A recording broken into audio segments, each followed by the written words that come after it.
Hello friends. Today our topic of discussion will be hepatitis A vaccination. I am trying to do it within 10 minutes as a 10-minute tip. These are my references and if I have any corrections I'll update in the description box below. I earnestly request each and every one of you to subscribe and share it among your academic groups and peer groups so we can all learn pediatrics in a concise manner. And apology first hand if you are hearing daga daga sound in the background. That's my washing machine running and I'm trying to record as fast as possible before my son gets up. Alright, so let's get into the topic. So if a hepatitis A vaccination is asked, start with an introduction. So in introduction, what are you going to talk about? You're going to talk about the virus. You're going to talk about the mode of transmission, which is mainly fecal-oral. Then you will talk about the burden of the disease.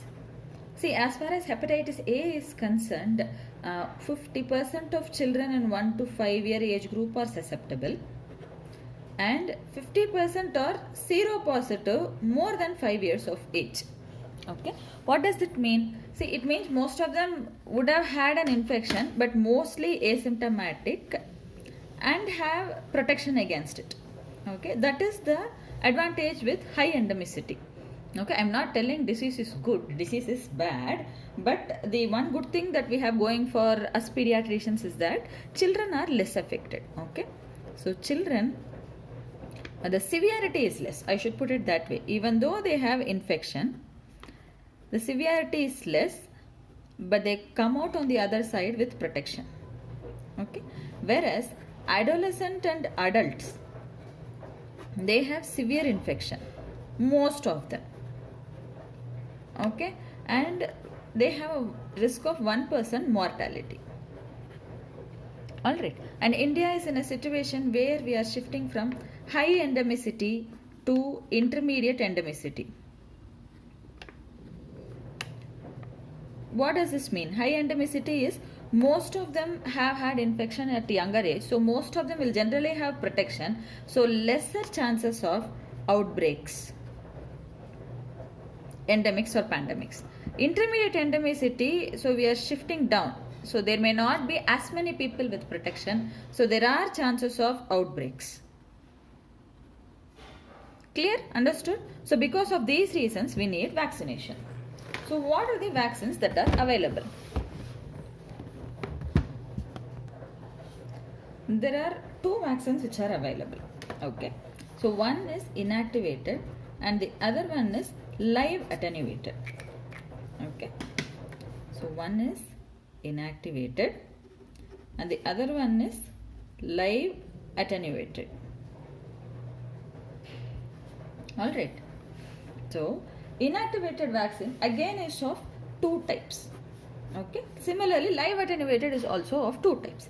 Inactivated is grown in MRC5 human diploid cells. Live attenuated is grown in KMB17 human diploid cells. Both are human diploid. Okay. So MRC5, it is of two types.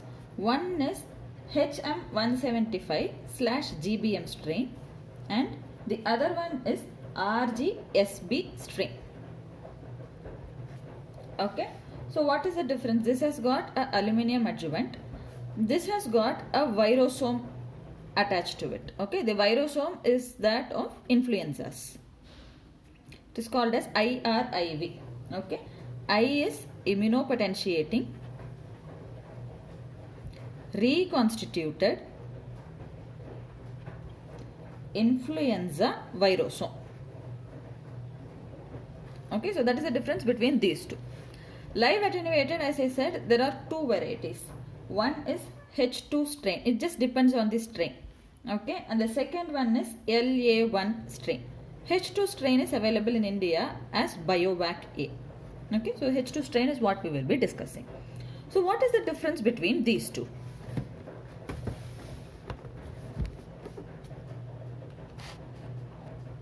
Okay.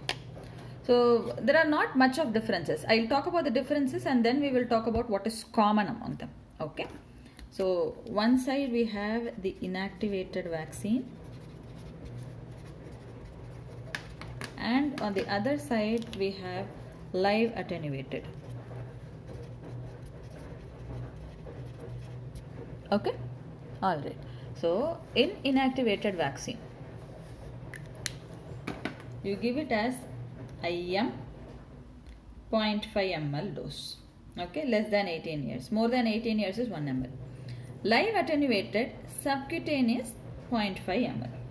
Okay, that is the first difference. You give this as 2 doses. Live attenuated only 1 dose. Earlier they were recommending 2 doses, but now it is only 1 dose because the efficacy is almost similar. Okay, it is approved for more than 1 year, both of them. So the 2 doses are given. First dose at 1 year or 12 months of age, and the second dose minimum 6 months later, usually given at a gap of 6 to 12 months apart. Okay, this is a single dose which is given at 12 months of age. Okay, ideally between 1 to 2 years you are supposed to give the first dose. Okay, then what are the differences?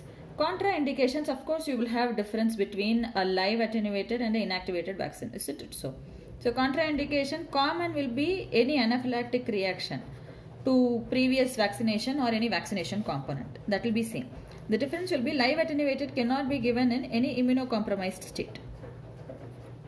Okay, it can be infection, it can be secondary to chemotherapy, radiotherapy, it can be anything. Okay, but somehow they are immunocompromised. Okay, so try not to give live attenuated, and live attenuated is not preferred in outbreaks. Clear? So if there is outbreak situation, we prefer inactivated vaccine. So these are the differences. Okay, the route of administration, the number of doses, the contraindications. These are the main differences. Okay, so now we will go into what are common for both of them, or as a vaccination, what is it that you are going to discuss. So the common points are, they are stored at 2 to 8 degrees Celsius. Okay, and efficacy, you are giving vaccination so that you develop efficacy, isn't it? So you develop protection.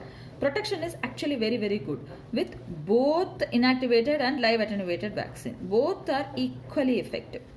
Okay, equally effective as in nearly 95%. Okay, some say 90 to 95, 95 to 100. Common one is 95. So I am taking 95%.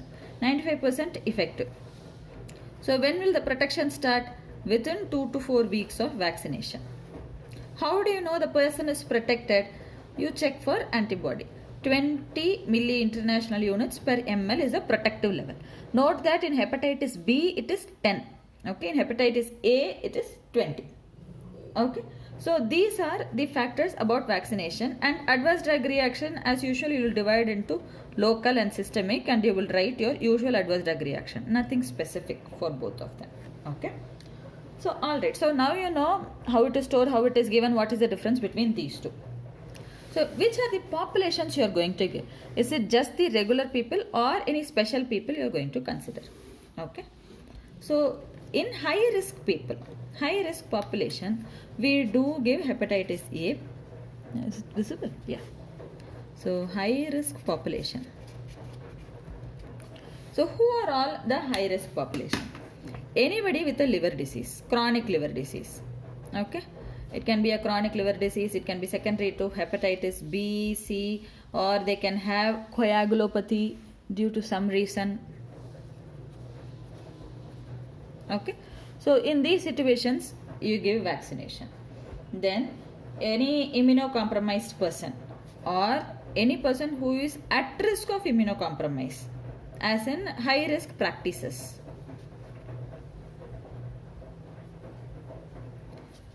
High risk practices are men who have sex with men and injection sharing, all those things. Any transplant recipient, of course they'll come under immunocompromised.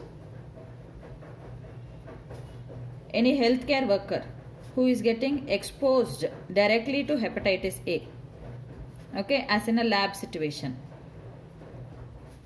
and any direct contact, okay, with patient of hepatitis C.